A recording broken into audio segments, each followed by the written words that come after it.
জানতে হবে।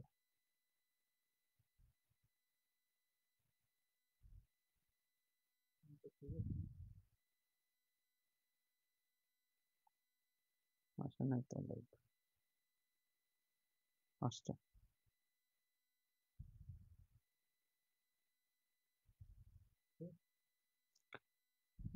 জুমিংটা ভালো হয় না, আঁকা বাঁকা হয়ে গেছে।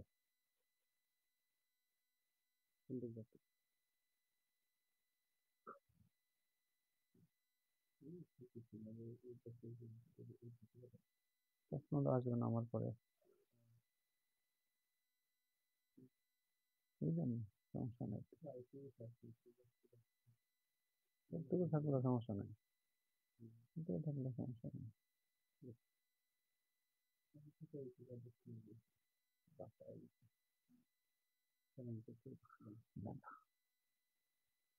শুরুতে ক্লাসে তো একবারে ঠিক থাকে।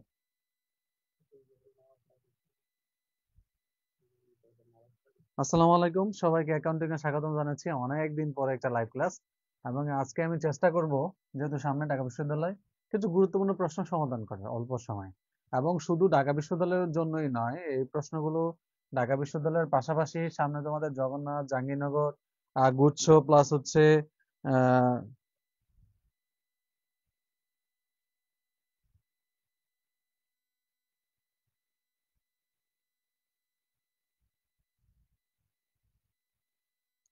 অন্যান্য ইউনিভার্সিটি গুলোরও ভর্তি পরীক্ষার সামনে আসন্ন। হ্যাঁ, তো সবগুলো পরীক্ষায় কাজে লাগে এমন কিছু গুরুত্বপূর্ণ টপিক আলোচনা করার চেষ্টা করব অল্প সময়ে।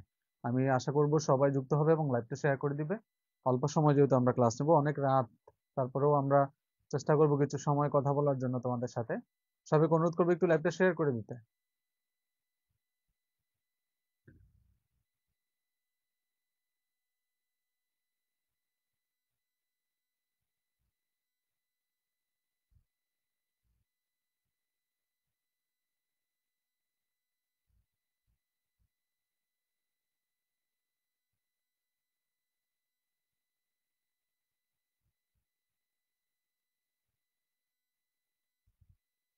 আচ্ছা, একটু সবাই যারা যুক্ত হচ্ছে সবাইকে অনুরোধ করবো লাইভটা একটু শেয়ার করতে।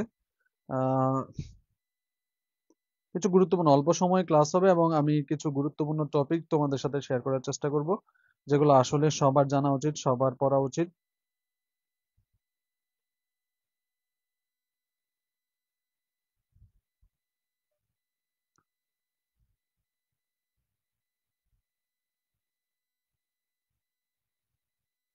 আসলে লাইভ নেওয়া হয় না, অনেক দিন হয়ে গেছে আমার পেজে লাইভ ক্লাস হচ্ছে না, তাই আসলে একটু লাইভে আসা।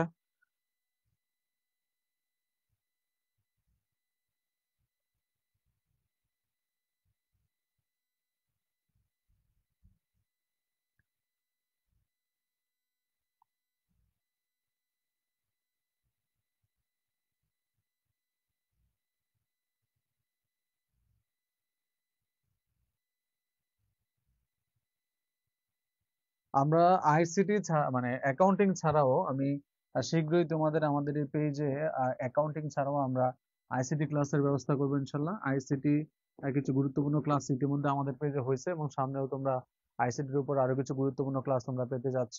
ঠিক আছে, তো সবাই কথার শহর, ওয়ালাইকুম আসসালাম। একটু শেয়ার করি, যারা আছি আমাদের অলরেডি যারা যুক্ত হয়েছি, একটু শেয়ার টেয়ার করে দেই।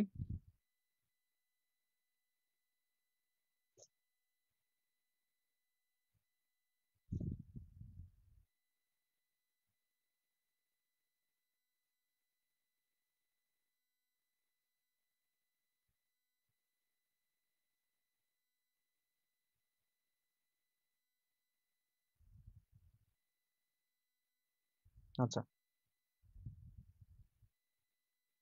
গুরুত্বপূর্ণ কয়েকটা প্রশ্ন সমাধান করে ইনশাল্লাহ আমরা আজকে সামনের দিকে আগাবো। আজকে আমরা যে টপিক গুলো কভার করবো, কি কি টপিকের কথা বলা আছে: হিসাব সমীকরণ, বাট্টা সংক্রান্ত সমস্যা, একতরফা দাখিলা পদ্ধতি, আর অবশ্যই প্রতিষ্ঠান। আমরা দুইটা রাখছি হচ্ছে, ধরো এই দুইটা হচ্ছে তোমাদের শর্ট সিলেবাসে ছিল, আর দুইটা হচ্ছে শর্ট সিলেবাসে ছিল না, এরকম করে টপিক গুলো নেওয়া। দুইটা শর্ট সিলেবাসে আছে আর বাকি দুইটা কিন্তু শর্ট সিলেবাসে নাই। তো আমরা এইভাবে টপিক গুলো সিলেকশন করছি। আমরা অল্প কিছু প্রশ্নের মাধ্যমে এই 4টা টপিক সমাধান করার চেষ্টা করব। দেখা যাবে যে খুব দ্রুত এই 4টা টপিক তোমার সমস্যার সমাধান হয়ে যাবে ইনশাল্লাহ। ঠিক আছে, তো সবাইকে অনুরোধ করব, আমরা অল্প সময় তোমাদের ক্লাস করবো ইনশাল্লাহ। কিন্তু তোমরা একটু শেয়ার করে দাও লাইভটা। আমি শুরুতে সবাইকে অনুরোধ করব লাইভটা একটু যার যার জায়গা থেকে লাইভটা শেয়ার করে দেওয়ার জন্য। ঠিক আছে, একাডেমিক যারা আছো তোমরাও ক্লাসটা দেখতে পারো, আশা করছি তোমাদেরও এটা অনেক বেশি কাজে আসবে। সো আমরা প্রথমে যে টপিকটা অর্থাৎ যে প্রশ্নগুলো দিয়ে সমাধান করার চেষ্টা করব, আমরা হিসাব সমীকরণ থেকে কিছু প্রশ্ন সমাধান করব। তারপরে হচ্ছে আমরা ধীরে ধীরে অন্য টপিক গুলাতে যাবো ইনশাল্লাহ। ঠিক আছে, তো হিসাব সমীকরণের যে প্রশ্নটা দিয়ে আমরা শুরু করতে, সেটা হচ্ছে ঢাকা বিশ্ববিদ্যালয়ের 17-18 সেশনে আসা একটা প্রশ্ন। এটার আগে আমরা আরেকটা গুরুত্বপূর্ণ প্রশ্ন আসে, সেটা একটু দেখে আসি। এই প্রশ্নটা, ঠিক আছে, এটা খুবই কমন একটা প্রশ্ন। আহ আহ, মানে অনেকের আসলে প্রয়োজন এই প্রশ্নটা। সেটা হচ্ছে কি, বছর শেষে নিট সম্পদের পরিমাণ। এখন আমরা মোট সম্পদের পরিমাণ জানি, চলতি সম্পদ কিভাবে বের করতে হয় সেটা জানি, স্থায়ী সম্পদ কিভাবে বের করতে হয় সেটা জানি, কিন্তু মোট সম্পদ, নিট সম্পদ বলতে কি বোঝায় সেই সম্পর্কে আমাদের অনেকের আসলে কোনো আইডিয়া নাই। তো এখানে আমি বলে রাখি, নিট সম্পদ বলতে আসলে তোমাকে কি বোঝানো হচ্ছে। নিট সম্পদ বলতে আসলে মালিকানা সত্তর পরিমাণ বলা হচ্ছে। মালিকানা সত্য, নিট সম্পদ বলতে কাকে বোঝা হচ্ছে, মালিকানা সত্য, অর্থাৎ ও ই। তাহলে আমরা সূত্র কি জানি, এ ইকুয়ালস টু এল প্লাস এর ও ই। তাহলে খেয়াল করো তো, যদি ওই বের করতে হয় তাহলে সূত্র কি হবে, ওই ইকুয়ালস টু এ মাইনাস এর এল। অর্থাৎ কি দাঁড়াইলো, যে আমি যদি সম্পদ থেকে আমার দায়ের পরিমাণটা বাদ দেই, তাহলে আমি যা পাচ্ছি তাই হয়ে যাচ্ছে আমার কি সম্পদ, তাই হয়ে যাচ্ছে আমার মোট সম্পদ। আমি সম্পদ থেকে যদি দায় বাদ দেই, তাহলে আমি যাই পেয়ে যাচ্ছি, এটাই হচ্ছে আমার কি সম্পদ, এটা হচ্ছে আমার হচ্ছে নিট সম্পদ। এখানে এই জিনিসটা হচ্ছে মোট সম্পদ, খেয়াল করো, এই জিনিসটা হচ্ছে মোট সম্পদ। আর সম্পদ থেকে যদি দায় বাদ দাও, তাহলে তুমি ওই পাচ্ছ। আর এইটা, এই ওইটার নামই হচ্ছে কি নিট সম্পদ, এই ওইটার নাম হচ্ছে কি নিট সম্পদ। ঠিক আছে, সো কখনো কোনো প্রশ্নে কিন্তু তোমার কাছে ডিরেক্ট এইভাবে মালিকানার সত্য জানতে চাইবে না, তোমার কাছে কি জানতে চাইবে, এভাবে ঘুরিয়ে তোমার কাছে প্রশ্ন করা হবে। সো তোমার কিন্তু ব্যাপারটা বুঝতে হবে। এবং এটা ঢাকা বিশ্ববিদ্যালয় 21-22 সেশনে আসা প্রশ্ন। শুধু যে ঢাকা ইউনিভার্সিটির প্রশ্ন আসছে তা না, এই প্রশ্নটা অন্যান্য বিশ্ববিদ্যালয়েও চলে আসতে পারে, কারণ ঢাকা বিশ্ববিদ্যালয়ের প্রশ্ন অন্যান্য বিশ্ববিদ্যালয়গুলো কি করে কপি করে কিন্তু দেয়। আমি অনুরোধ করবো, প্লিজ সবাই একটু লাইভটা শেয়ার করো। যারা জাতীয় বিশ্ববিদ্যালয় সহ গুচ্ছ বিশ্ববিদ্যালয়ে ভর্তি পরীক্ষা দিবা, তোমাদের জন্য এই ক্লাসটা খুবই কাজে আসবে। আমি সবাইকে অনুরোধ করবো লাইভটা একটু যার যার জায়গা থেকে শেয়ার করে দেওয়ার জন্য। তাহলে আমি বেসিক জিনিসটাকে বুঝাতে পারলাম, নিট সম্পদ বলতে কাকে বোঝাচ্ছে, মালিকানা সত্য বের করে বোঝাচ্ছে। তাহলে চলো আমরা প্রশ্নটা পড়া একবার পড়ি। কি বলছে, এবিসি ট্রেডার্স এর মোট সম্পদ ছিল, দেখো বছরের শুরুতে, এই যে ইম্পর্টেন্ট জায়গা, বছরের শুরুতে মোট সম্পদ ছিল 10 লাখ এবং দায়ের পরিমাণ ছিল 5 লাখ। তাহলে আমি তোমাদেরকে এখান থেকে নানান টাইপের কোশ্চেন সমাধান করা শিখাই দিচ্ছি, এটা তোমার মনে রেখো। তাহলে এই টাইপের প্রশ্ন সমাধান করার জন্য এইভাবে শুরু করবা, শুরু দিয়ে শুরু করবা। ঠিক আছে, আর এইখানে একটা সমীকরণ নিবে, এ ইকুয়ালস টু এল প্লাস এর ওই, এইভাবে লিখে নিবা। ঠিক আছে, এবার আসা হচ্ছে, এখানে দেখো কি বলছে, বছর শুরুতে মোট সম্পদ ছিল 10 লাখ। তাহলে এই যে শুরু, তাহলে শুরুতে সম্পদ ছিল হচ্ছে 10 লাখ। ওকে, 10 লাখ লিখলা, ভালো কথা। এবার বলছে দায় ছিল 5 লাখ, তাহলে দায় বসায় দাও 5 লাখ, প্লাস চিহ্ন দাও। তাহলে আমরা জানি যে হিসাব সমীকরণের দুই পাশ অলওয়েজ কি হইতে হয়, সমান হইতে হয়। যদি সমান হইতে হয়, দুই পাশ যদি সমান হইতে হয়, তাহলে এই পাশে যেহেতু 10 লাখ আছে, তাহলে আমার এই পাশেও 10 লাখ হইতে হবে। তো এই পাশে 10 লাখ হওয়ার জন্য অলরেডি 5 লাখ আছে, আর লাগবে কয় লাখ, আর লাগবে 5 লাখ। কারণ হচ্ছে এখানে দেখো 10 লাখ আছে, 5 লাখ যেহেতু এখানে অলরেডি আছে, তাহলে 10 থেকে 5 চলে গেল, আর লাগবে কয় লাখ, 5 লাখ। তাহলে প্রশ্ন যদি হইতো বছরের শুরুতে নিট সম্পত্তির পরিমাণ কত, তাহলে উত্তর হইতো কত, 5 লাখ। বছরের শুরুতে নিট সম্পত্তির পরিমাণ কত, উত্তর হইতো কত, 5 লাখ। আচ্ছা, এরপরে আসো, শুরুর পরে চলে আসবে হচ্ছে মাঝামাঝি। শুরুর পরে কি চলে আসবা, মাঝামাঝি। শুরুর পরে কি আসবে, মাঝামাঝি। মাঝামাঝিতে কি বলছে একটু খেয়াল করো, বলছে আহ সারা বছরে, এই যে ঘটনা, সারা বছরে বলতে এই যে মাঝামাঝি মানে সারা বছর। ঠিক আছে, সারা বছরের ঘটনা কি করছে, সারা বছরে হচ্ছে সম্পদ বাড়ছে 2 লাখ টাকা। তাহলে এই যে সম্পদের ঘরে আমি প্লাস লাগবো 2 লাখ, বৃদ্ধি পাইছে মানে প্লাস, আর হ্রাস পাইছে মানে কি করব, মাইনাস। তারপর বলছে দায় হ্রাস পাইছে 1,50,000, তাহলে 1,50,000 এখানে কি করে দাও, দায় হ্রাস করে দাও, হ্রাস করে দাও মানে বিয়োগ চিহ্ন দিয়ে দাও, ভালো কথা। এবার তাহলে মালিকানা সত্য কত হবে বলো। তাহলে যদি সম্পদ হয় তোমার 2 লাখ, আর মালিকানা সত্য হয় মানে দায় হয় মাইনাসের 1.5 লাখ, তাহলে এখানে মালিকানা সত্যের করে কত হবে। এই টাইপের প্রশ্নগুলো সমাধান করার জন্য কিন্তু আমাকে বেসিক জিনিসটা আমার জন্য ইম্পর্টেন্ট। কি জিনিসটা ইম্পর্টেন্ট, খেয়াল করো। আমরা জানি যে এটা হচ্ছে সমান সমান, তাহলে এই দুই পাশের অ্যামাউন্ট কি হতে হবে, এই পাশের আর এই পাশের অ্যামাউন্ট সবসময় সমান হইতে হবে। তাহলে এই পাশে কিন্তু মূল রেজাল্টটা কত, 2 লাখ। তাহলে আমার এই পাশের 2 লাখটা কিন্তু প্লাসের, তাহলে এই পাশের 2 লাখ আমার কি হইতে হবে, এই 2 লাখ কিন্তু অবশ্যই প্লাসের হইতে হবে। কিন্তু এখানে অলরেডি 1.5 লাখ আছে মাইনাসে। তাহলে আমি কিন্তু বুঝতেছি যে এই জায়গায় এমন একটা অ্যামাউন্ট আমাকে বসাইতে হবে, যে অ্যামাউন্ট থেকে এই 1.5 লাখ মাইনাস করার পরেও পজিটিভ 2 লাখ থাকবে। এবং আরেকটা শর্টকাট হচ্ছে যদি এক পাশে নেগেটিভ আর এক পাশে কি থাকবে পজিটিভ, তাহলে দুটো যোগ করে বসায় দিতে হবে। তাহলে 1.5 লাখ আর হচ্ছে 2 লাখ মিলে কয় লাখ? 3,50,000। এখন এই 3,50,000 কি মাইনাসের নাকি প্লাসের করবা? যদি মাইনাসের করো তাহলে 3,50,000 আর 1,50,000 মিলে কিন্তু কয় লাখ হয়ে যাবে?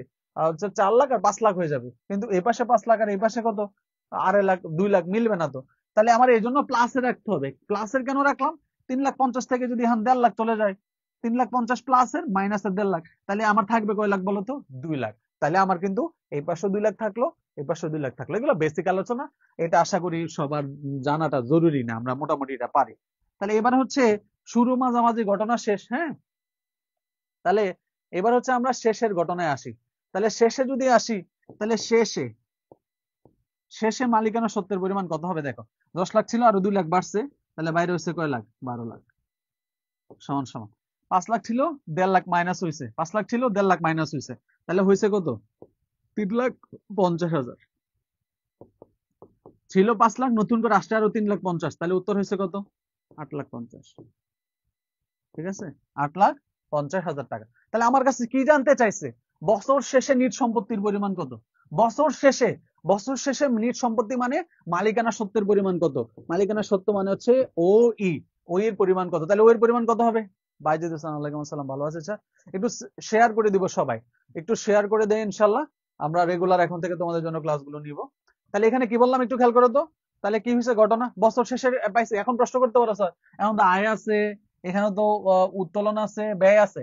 এই আয় ব্যয় উত্তোলনের ঘটনা গইটাই কিন্তু মাঝখানে তোমার 3,50,000 টাকা হ্রাস বৃদ্ধি পাইছে। হ্রাস বৃদ্ধি পাওয়ার পরে কিন্তু তোমার কত আসছে? এখানে 8,50,000 টাকা আসছে। তো আমার কাছে কিন্তু এত কিছু জানতে চাই না, আমার কাছে জানতে চাইছে বছর শেষে নিট সম্পত্তির পরিমাণ কত।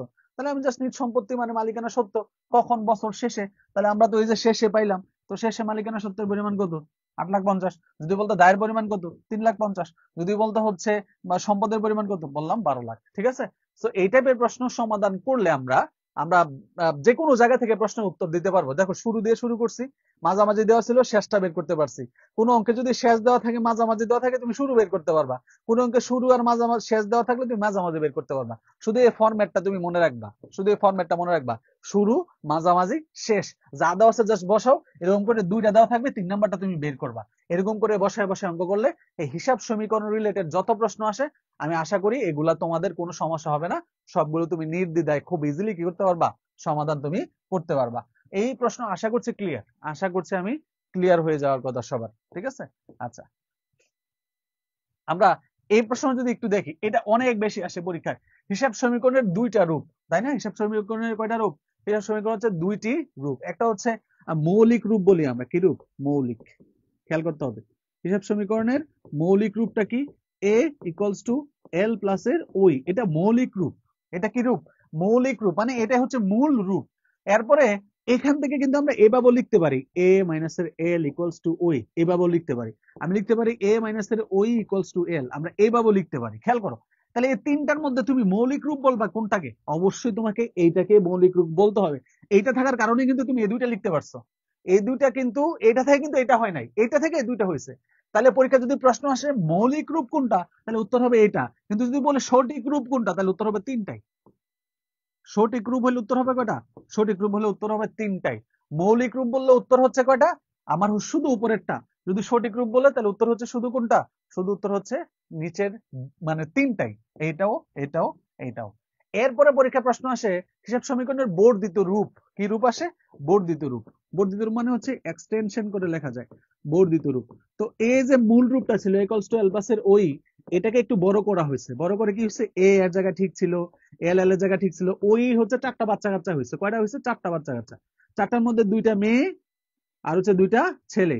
মেয়ে 2টা কি করছে? ফ্যামিলি থেকে চলে যাবে, বড় হলে বিয়ে দিয়ে দিব, এরা হচ্ছে ফ্যামিলি থেকে মাইনাস। তাহলে মাইনাস কি কি? মাইনাস হচ্ছে এক্সপেন্স আর হচ্ছে ড্রয়িংস মাইনাস। আর ছেলে 2টা হচ্ছে আরো 2টা বিয়ে করে নিয়ে আসবে, তারা ফ্যামিলিতে সদস্য সংখ্যা বাড়াবে। রেভিনিউ আর হচ্ছে কি? ক্যাপিটাল। রেভিনিউ আর হচ্ছে কি? ক্যাপিটাল। তাহলে প্লাস করবে, রেভিনিউ ক্যাপিটাল করবে প্লাস, এক্সপেন্স আর ড্রয়িংস করবে মাইনাস। তাহলে ক্যাপিটাল প্লাস রেভিনিউ, দুইটা যেহেতু প্লাস করবে, আর মাইনাস করবে কি? এক্সপেন্স আর হচ্ছে ড্রয়িংস। তাহলে এ হচ্ছে কি? আমার বর্ধিত রূপ। এটা হচ্ছে কি রূপ? এটা হচ্ছে সমীকরণের বর্ধিত রূপ। তাহলে খেয়াল করো, ক্যাপিটাল মানে হচ্ছে কি? মূলধন, আরতে হচ্ছে রেভিনিউ, ইতে হচ্ছে এক্সপেন্স, দিতে হচ্ছে ড্রয়িংস, দিতে হচ্ছে কি?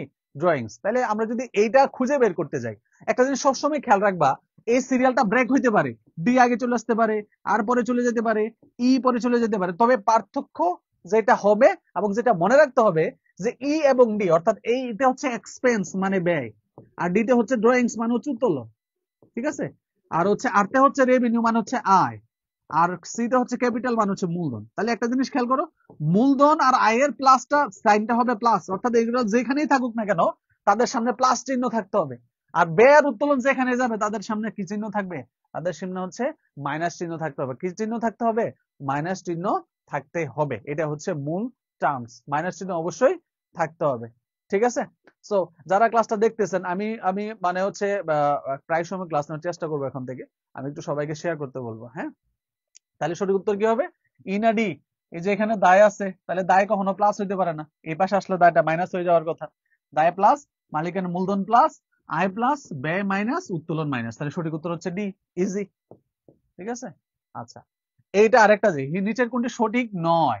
সঠিক নয়, তাহলে সঠিক নয় দেখো তো, এ ইকুয়ালস টু এল প্লাস এর ওই, এ ইকুয়ালস টু এল প্লাস এর ওই, তাহলে এটা সঠিক। এরপর আছে এ মাইনাস এর এল ইকুয়ালস টু ওই, তাহলে এটাও সঠিক। তারপরে এখানে আছে হচ্ছে এ ইকুয়ালস টু ওই, এইটাও সঠিক। কে বলতে পারবা কেন সঠিক? এটাই হচ্ছে টুইস্টের জায়গা। শান্ত মেয়ে স্যার খুব সুন্দর করে বোঝায়, থ্যাংক ইউ। এখানে খেয়াল করো তো, এই জায়গায় ধরা খাইবা, তুমি এইটাকে সঠিক বলতে পারো, তুমি এটাকেও সঠিক বলতে পারো, তাহলে এ ইকুয়ালস টু ওই এরকম সমীকরণ কি তুমি কোথাও দেখছো? এ ইকুয়ালস টু ওই, আমি বলবো যে এটাও সঠিক। এটা কেন সঠিক খেয়াল করো, এ ইকুয়ালস টু এল প্লাস এর ওই, যদি কোনো প্রতিষ্ঠানের দায় নাই থাকে, এই এলটা দ্বারা বোঝায় বহির্দায়, এটা জানো কিনা অনেকে। এল মানে হচ্ছে বহির্দায়, আর এ ওই মানে হচ্ছে অন্তদায়, মানে আন্তদায়, প্রতিষ্ঠানের ভিতরে দায়, এটা দিয়ে বোঝায় বহির্দায়। তো কোন একটা প্রতিষ্ঠানের যদি বহির্দায় নাই থাকে, কোন প্রতিষ্ঠানের যদি বহির্দায় নাই থাকে, তাহলে তার ক্ষেত্রে কি এল আছে? নাই তো। যদি এল না থাকে তাহলে কি আমরা বলতে পারি না ইকুয়ালস টু ওই? বলা যায় কিনা ইকুয়ালস টু ওই? যদি ওই প্রতিষ্ঠানের বহির্দায় নাই থাকে তাহলে ইকুয়ালস টু ওই, ঠিক আছে। তাইলে কখনো কখনো যদি আমরা দেখি, কিন্তু তুমি বলতে পারো না যে কোনো প্রতিষ্ঠানের মালিকানা সত্ত্ব থাকবে না, শুধু দায় থাকবে। মালিক না থাকলে, মালিকানা সত্ত্ব না থাকলে ব্যবসা প্রতিষ্ঠাই হইতে পারে না। সুতরাং এ ইকুয়ালস টু ওই হতে পারে যদি সে এল না থাকে। তাহলে এটা হইতে পারে না। এটা কেন হইতে পারে না? কারণ হচ্ছে এ ইকুয়ালস টু এল প্লাস এর ওই, ওইটা যদি এ পাশে আসে তাহলে কি হবে? এ মাইনাস এর ওই ইকুয়ালস টু এল হবে। সো ওইটা কখনো কি হবে না? ওইটা কখনো প্লাস হইতে পারবে না, কখনোই প্লাস হইতে পারবে না, কখনোই প্লাস হইতে পারবে না। বুঝতে পারছি? ক্লিয়ার? আচ্ছা, এই যে আরেকটা জায়গা, হিসাব সমীকরণের কাঠামোগত পরিবর্তন, কাঠামোগত পরিবর্তন। তাই এই কাঠামোগত পরিবর্তন আর গুণগত পরিবর্তনের মধ্যে একটা বেসিক পার্থক্য আছে স্যার, 5টা গ্রুপে শেয়ার দেন, থ্যাংক ইউ। আচ্ছা, তাহলে এখানে হিসাব সমীকরণে দুই ধরনের পরিবর্তন হয়, একটা হচ্ছে কাঠামোগত, কাঠামোগত বা গুণগত পরিবর্তন, কাঠামোগত বা গুণগত পরিবর্তন, আর হচ্ছে নিট বা পরিমাণগত পরিবর্তন, নিট বা পরিমাণগত পরিবর্তন, গুণগত বা কাঠামোগত পরিবর্তন, নিট বা পরিমাণগত পরিবর্তন। তাহলে কিভাবে কি বুঝবেন? গুণগত বা কাঠামোগত পরিবর্তন হবে যখন কোন একটা লেনদেনের প্রভাব হিসাব সমীকরণের এক পাশে পড়বে। লেনদেনের প্রভাব যদি কয় পাশে পড়ে? হিসাব সমীকরণের যে কোনো এক পাশে পড়ে। এক পাশ বলতে বুঝাচ্ছি এ ইকুয়ালস টু এল প্লাস এর ওই, তাহলে কোন একটা লেনদেনের প্রভাব হয় শুধু এতে পড়বে না তো এল প্লাস ওই তে পড়বে, এতেও পড়বে এলও পড়বে, এমন হইতে পারবে না। এরকম অনেক লেনদেন পাই না, সম্পদ বৃদ্ধি, সম্পদ হ্রাস, মালিকানা সত্ত্ব বৃদ্ধি, মালিকানা সত্ত্ব হ্রাস। যেমন ধরো হচ্ছে নগদে, নগদে আসবাবপত্র ক্রয়, আসবাবপত্র ক্রয়, জাবেদা কি হবে? আসবাবপত্র হিসাব ডেবিট, নগদান হিসাব ক্রেডিট। আসবাবপত্র বৃদ্ধি পাইছে, সম্পদ বাড়ছে, ওই দিক দিয়ে নগদ কমে গেছে, সম্পদ কমছে, তাহলে সম্পদ বৃদ্ধি সম্পদ হ্রাস। তাহলে কয় পাশে প্রভাব পড়লো? এক পাশে। তো এটা এক পাশে প্রভাব পড়লে এটাকে আমরা বলবো গুণগত বা কাঠামোগত পরিবর্তন। আর যদি নিট বা পরিমাণগত পরিবর্তন মানে হচ্ছে কি, যখন এর সঙ্গে কয় পাশে প্রভাব পড়বে? দুই পাশে প্রভাব পড়বে। যখন হিসাব সমীকরণে দুই পাশে প্রভাব পড়বে, এরকম এ ইকুয়ালস টু এল প্লাস এর ওই, দেখা গেল সম্পদ বাড়ছে, দায় বাড়ছে, সম্পদ কমছে, মালিকানা সত্ত্ব কমছে, এরকম দুই পাশে প্রভাব পড়তে হবে। আরেকটা গুরুত্বপূর্ণ পার্থক্য তোমাকে মনে রাখতে হবে, কাঠামোগত পরিবর্তনের ফলে সার্বিক পরিস্থিতির কোনো পরিবর্তন হয় না। অর্থাৎ কাঠামো, তুমি হিসাব সমীকরণটা যদি দেখো এ এল ওই, এটাকে কিন্তু আমরা আর্থিক অবস্থা উদ্বৃত্তপত্র সমীকরণও বলে থাকি। আর্থিক অবস্থার কোনো পরিবর্তন হবে না, আর্থিক অবস্থার যোগফলের কোনো পরিবর্তন হবে না যদি গুণগত বা কাঠামোগত পরিবর্তন হয়। কারণ দেখো, সম্পদ বৃদ্ধি সম্পদ হ্রাস, যদি 10 টাকা প্লাস হয় আবার 10 টাকা মাইনাস, তাহলে সম্পদ 10 টাকা দ্বারা বাড়তেছে, আবার 10 টাকা দিয়ে সম্পদ কমে যাচ্ছে, তাহলে আলটিমেটলি সম্পদ যা ছিল তাই কিন্তু রয়ে গেল। তাহলে গুণগত বা কাঠামোগত পরিবর্তনের ফলে উদ্ধৃত পত্রের যোগফলের কোনো পরিবর্তন হবে না, অর্থাৎ আর্থিক অবস্থার যোগফলের কোনো পরিবর্তন হবে না। আমার সম্পদ বা মালিকানা সত্ত্ব যা ছিল তাই থাকবে যোগ বিয়োগ হওয়ার পরে। কিন্তু নিট বা পরিমাণগত পরিবর্তন হইলে অবশ্যই তোমাকে যেটা খেয়াল রাখতে হবে যে এই নিট বা পরিমাণগত পরিবর্তনের ফলে হয় আর্থিক অবস্থার যোগফল বৃদ্ধি পাবে, নয়তো আর্থিক অবস্থার যোগফল হ্রাস পাবে। আর্থিক অবস্থার যোগফল বৃদ্ধি পাবে, নয়তো আর্থিক অবস্থার যোগফল কি পাবে? হ্রাস পাবে। আমি কি কথা বুঝাইতে পারছি? তাহলে সংক্ষেপে আমি হিসাব সমীকরণটা একটু বুঝিয়ে দেওয়ার চেষ্টা করতেছি। তাহলে দেখো, নগদ বৃদ্ধি, ইকুইটি বৃদ্ধি, দেখো এ প্লাস তারপর হচ্ছে ওই প্লাস, কয় পাশে প্রভাব পড়ছে? দুই পাশে প্রভাব পড়ছে না? তো দুই পাশে প্রভাব পড়লে নিট বা পরিমাণগত পরিবর্তন, কিন্তু আমার কাছে চাইছে গুণগত বা কাঠামোগত পরিবর্তন। আচ্ছা, নগদ বৃদ্ধি, নগদ বৃদ্ধি মানে সম্পদ বৃদ্ধি, আবার বলছে বিবিধতানাদার হ্রাস মানে সম্পদ হ্রাস। এবার দেখো এক পাশে প্রভাব পড়লো কিনা, সম্পদ বৃদ্ধি সম্পদ হ্রাস, তো এক পাশে প্রভাব পড়লে কাঠামোগত বা নিট পরিবর্তন, তাহলে সঠিক উত্তর সি। এরপরে দেখো নগদ হ্রাস, অর্থাৎ আমার এ হ্রাস পাইছে, আবার ইকুইটি হ্রাস পাইছে, ইকুইটি মানে ওই হ্রাস পাইছে, তাহলে কয় পাশে প্রভাব পড়লো? এক পাশে ওই আর এক পাশে এ, এর হচ্ছে নিট বা পরিমাণগত পরিবর্তন। আবার দেখো নগদ এবং পাওনাদার, নগদ হ্রাস পাইছে, পাওনাদার মানে এল হ্রাস পাইছে, তাহলে সমস্যা দেখো দুই পাশে প্রভাব পড়ছে, তাহলে দুই পাশে যে প্রভাব গুলো পড়ছে এগুলা নিট বা পরিমাণগত পরিবর্তন, আর যেটা এক পাশে প্রভাব পড়ছে এটা হচ্ছে গুণগত বা কাঠামোগত পরিবর্তন। কথা কি বুঝাইতে পারলাম?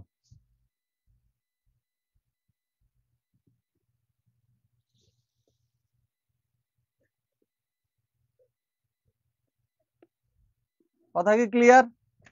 যারা ক্লাসে যুক্ত হয়েছো, যদি আমাদের ক্লাসগুলো নিয়মিত চাও, অবশ্যই সবাইকে অনুরোধ করবো লাইভটা একটু শেয়ার করে দেওয়ার জন্য।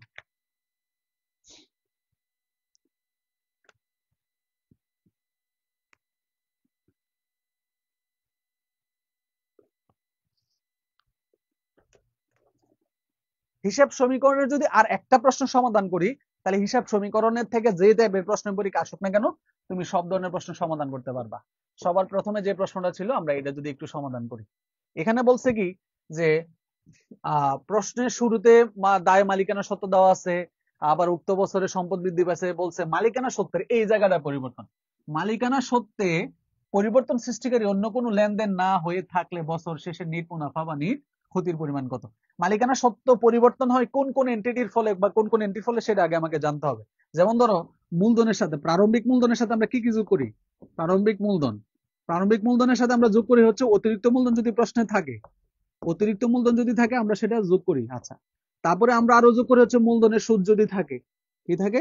মূলধনের সুদ যদি থাকে আমরা সেটাও যোগ করি। আচ্ছা, তারপরে আমরা যোগ করি হচ্ছে নিট লাভ, যোগ করি কি লাভ? নিট লাভ। আমরা বিয়োগ করি হচ্ছে কি? নিট ক্ষতি। যদি নিট লাভ না হয় নিট ক্ষতি হয় তাহলে বিয়োগ করি। আমরা বিয়োগ করি হচ্ছে কি? আমরা বিয়োগ করি হচ্ছে উত্তোলন। আমরা বিয়োগ করি কি? উত্তোলন। আমরা বিয়োগ করি হচ্ছে উত্তোলনের আর একটা সিমিলার নাম আছে, আয়কর অথবা জীবন বীমা যদি থাকে আমরা সেটাও বাদ দিব। আচ্ছা, তারপরে আমরা বাদ দিব হচ্ছে উত্তোলনের সুদ। কি বাদ দিব? উত্তোলনের সুদ। ফাইনালি আমরা যোগ করবো হচ্ছে সাধারণ সঞ্চিতি। কি? সাধারণ সঞ্চিতি। তাহলে এই যোগ করলে যেটা পাওয়া যায় সেটার নাম হচ্ছে সমাপনী মূলধন। সেটার নাম কি? সমাপনী মূলধন। ঠিক আছে, বছর শেষে যে মূলধনটা হয় সেটার নাম হচ্ছে সমাপনী মূলধন। এই প্রসেস ফলো করে পাওয়া যায়। এখন প্রশ্নে আমাকে বলতেছে যে মালিকানা সত্ত্বে প্রভাব বিস্তার করতে পারে, এর এই যে এই প্রারম্ভিক মূলধনটা প্রভাবিত হতে পারে এমন অনেক উপাদান আছে। অতিরিক্ত মূলধন, মূলধনের সুদ, নিট লাভ, নিট ক্ষতি, উত্তোলন, আয়কর, জীবন বীমা, সুদ, তারপরে হচ্ছে কি উত্তোলনের সুদ, হচ্ছে সাধারণ সঞ্চয়। বলছে এগুলার কোনোটাই যদি না হয়ে থাকে, শুধুমাত্র একটা ঘটনা ঘটতে পারে, সেটা হচ্ছে হয় নিট মুনাফা হয়েছে নয়তো নিট ক্ষতি হয়েছে, হয় নিট মুনাফা হয়েছে নয়তো নিট ক্ষতি হয়েছে। অর্থাৎ প্রারম্ভিক মূলধনের সাথে নিট ক্ষতি মাইনাস হইতে পারে, নিট লাভ হইলে প্লাস হইতে পারে, হয়ে আমার সমাপনী মূলধন কত হবে সেটা বের করতে বলছে। এটা তোমার এইভাবে তোমার বুঝতে হয়তো অসুবিধা হইতে পারে, বাট আমি যদি পুরো প্রসেসটা আলোচনা করি তোমার জন্য সুবিধা হবে। যেমন ধরো এই টাইপের প্রশ্ন সমাধান করতে আমি কি বলছি, কি ফলো করতে হবে আমাকে? আমি বলছি আমি শুরু করবো হচ্ছে কি দিয়ে? শুরু,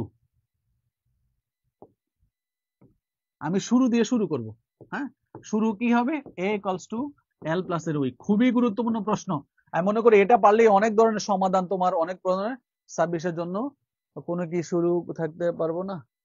এটা সবার জন্যই, আর এই হিসাব সমীকরণ তো সবার কাজে লাগবে, সবাই থাকতে পারবা। তাহলে শুরু, তাহলে শুরুতে কি বলছে যদি একটু খেয়াল করে দেখো। শুরুতে বলছে যে বছর শুরুতে সম্পত্তি ছিল কত? মানে দায় ছিল হচ্ছে 6,50,000, আর হচ্ছে 8,25,000 ছিল হচ্ছে কি মালিকানা সত্ত্ব। 6,50,000 আর 8,25,000, 6,50,000, তাহলে এখানে হচ্ছে 6,50,000 আর এখানে হচ্ছে 8,25,000। তাহলে বছরের শুরুতে সম্পত্তির পরিমাণ কত? 6 8 14, 14,75,000। 14,75,000 টাকা হচ্ছে আমার সম্পদ। এবার আমরা চলে আসবো মাঝামাঝিতে। হ্যাঁ, মাঝামাঝিতে কি ঘটনা ঘটছে? মাঝামাঝিতে হচ্ছে বলছে যে উক্ত বছরের সম্পদ বৃদ্ধি পাইছে 2 লাখ, দায় কমছে 1 লাখ। সম্পদ বৃদ্ধি পাইছে 2 লাখ, খেয়াল করো। তাহলে মাঝামাঝিতে সম্পদ বৃদ্ধি পাইছে 2 লাখ, তাহলে 2 লাখ প্লাসের। বলছে দায় হ্রাস পাইছে 1 লাখ, তাহলে এই 1 লাখ কি করব আমি? মাইনাস করব।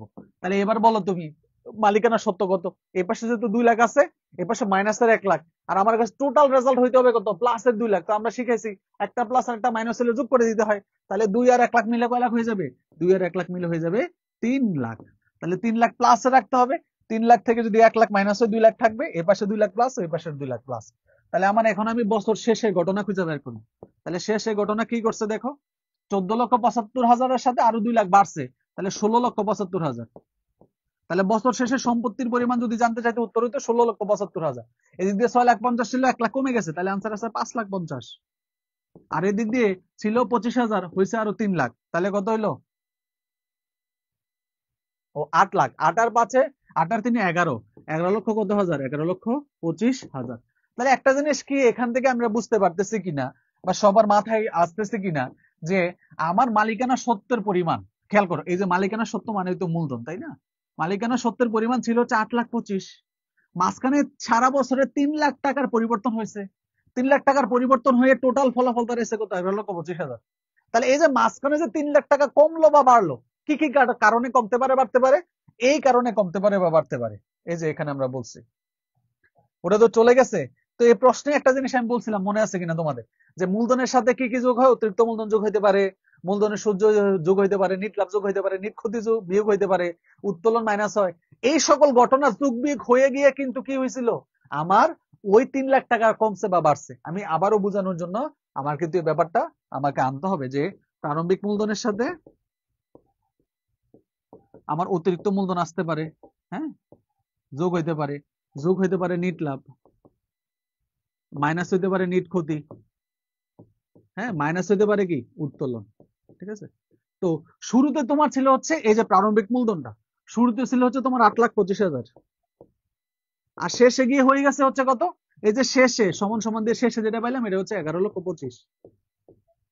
এখন এই যে মাঝখানে যে ঘটনাগুলো ঘটছে, এই যে মাঝখানে কি কি ঘটনা ঘটছে, এই যে মাঝখানে ঘটনাগুলো ঘটছে হচ্ছে এই দেখো, অতিরিক্ত মূলধন অথবা নিট লাভ অথবা নিট ক্ষতি অথবা উত্তোলন, এই সকল ঘটনা যোগ বিয়োগ হয়ে প্লাস মাইনাস হয়ে কত বাড়ছে?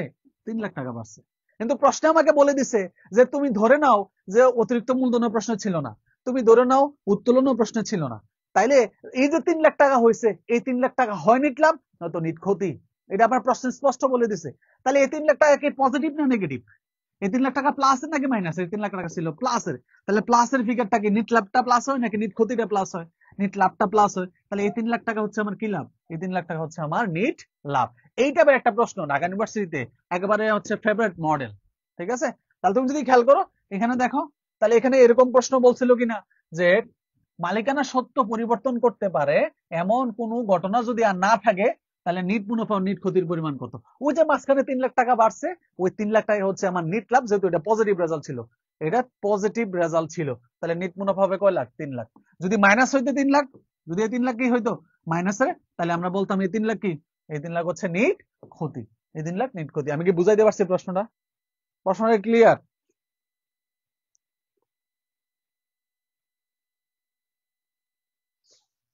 ওকে, আজকে আমি আর কন্টিনিউ করব না। আমি আগামীকালকে আরেকটা ক্লাস নেব ইনশাল্লাহ। বাকি অংশটা আমরা আগামীকালকে শেষ করব। আমি একটা টাইম দিয়ে আরেকটা ওই ওই কালকে আবার একটা ক্লাস নিব। আমি জাস্ট লাইভ ক্লাসটা শুরু করতেছি, এটার একটা অ্যানাউন্সমেন্টের জন্য আজকের এই ক্লাসটা নেওয়া। ইনশাল্লাহ এখন থেকে নিয়মিত ক্লাস হবে। এইচএসসি এইচএসসি 26 এবং 27-এর জন্য আমরা অনেক বেশি ক্লাস নেব ইনশাল্লাহ। এইচএসসি 26 ব্যাচের অবস্থা খুবই করুণ, আমি জানি। পার্সোনালি অনেকে আমাকে মেসেজ করছে তার পড়াশোনা এখনো শুরু করিনি, অ্যাকাউন্টিং নিয়ে খুব টেনশন আছে। ইনশাল্লাহ ধৈর্য রাখো, ধৈর্য ধরো। অ্যাকাউন্টিং এর নিয়মিত ক্লাস করলে সমস্যা তোমার অ্যাকাউন্টিং নিয়ে আর থাকবে না। এবং ফাইন্যান্স, অ্যাকাউন্টিং এর পাশাপাশি আমরা ফাইন্যান্স নিয়ে অনেক বেশি কাজ করব। আমাদের পেজে যদি তুমি নিয়মিত কি পেতে চাও, আমাদের পেজের নোটিফিকেশন গুলো পেতে চাও, আমাদের মানে কোনো পোস্ট কোনো লাইভ ক্লাস হইলে যদি সাথে সাথে তুমি নোটিফিকেশন পেতে চাও, তোমার পূর্ব শর্ত হচ্ছে আমার যখন কোনো পোস্ট আমি করব তোমার পেজে তোমার সামনে যখন কোনো পোস্ট যাবে অবশ্যই এটাতে একটা লাইক দাও বা একটা কমেন্ট করো। তুমি যখন পেজে অ্যাক্টিভ থাকবা, আমার যে কোনো সময় আমি যখন কোনো কিছু পোস্ট করব, কোনো কিছু লাইভ করব, সাথে সাথে তোমার কাছে ফেসবুক নোটিফিকেশন পাঠিয়ে দিবে। কিন্তু তুমি যখন এগুলা করবা না, ফেসবুক ধীরে ধীরে কিন্তু তোমার কাছে নোটিফিকেশন দেওয়াটা বন্ধ করে দিবে। তো ভালো থাকো, সুস্থ থাকো সবাই। শীঘ্রই এইচএসসি 26-27 ব্যাচের জন্য আইসিটি ফুল কোর্স, একেবারেই এ টু জেড কোর্স শুরু হতে যাচ্ছে ইনশাল্লাহ। এবং আমাদের অ্যাকাউন্টিং এবং ফাইন্যান্সের কোর্সও তোমরা পেয়ে যাবে। সবাই ভালো থাকো, সুস্থ থাকো। অ্যাকাউন্টিং এর সাথে থাকো, একটা গুরুত্বপূর্ণ কথা বলছিলাম, আগামী মাসের 5 তারিখে কিন্তু আমরা টপ 3 ফ্যানকে আমরা কিন্তু কি করব, পুরস্কার দিতে যাচ্ছি ইনশাল্লাহ। তো সবাই stay connected with accounting hour, connected থাকো। সবকিছুতে লাইক শেয়ার কমেন্ট করতে হবে, তাহলে তুমি টপ 3 তে চলে আসতে পারো। এবং খুবই গুরুত্বপূর্ণ এবং তোমার পড়াশোনার সামগ্রী টাইপের কিছু আমরা তোমাকে উপহার হিসেবে দেওয়ার চেষ্টা করবো। সবাই ভালো থাকো, আগামীকালকার ক্লাসে আবার বাকি 3টা টপিকের উপর দেখা হচ্ছে। আল্লাহ হাফেজ, আসসালামু আলাইকুম।